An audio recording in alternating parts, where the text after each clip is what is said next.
тоқпақ ертегісі. Ертеде кең байтақ қазақ даласында бір кедей шал мен кемпір өмір сүріпті. Адал еңбегімен күн көріп, табиғатқа тұзақ құрып, несібесін тауып жүрген екен. Бір күні шал тұзағын тексеруге барса, оған бір аппақ қаз түсіпті. Шал қазды босатып алып бауыздайын дегенде, қаз кенеттен сөйлейді. Мені босат, бір жылдан кейін менен не сұрасаң, соны аласың дейді қаз. Шал ойланып тұрып, қазды аяп тұзақтан босатып жібереді. Үйіне келіп болған жайды айтқанда, кемпірі шалды ұрсып тастайды. Арада бір жыл өтеді. Шал уәдені еске алып жолға шығады. Жүре келе, өңкей түйе жайылып жүрген жерге тап болады. Түйешіден сұраса, бәрі қазбайдікі екен.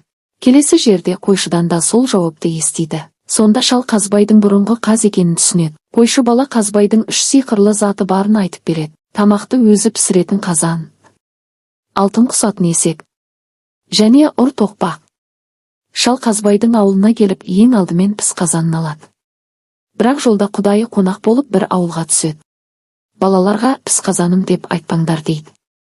Балалар айтып неше түрлі тамақ піскенін көріп қазанды ауыстырып қояды.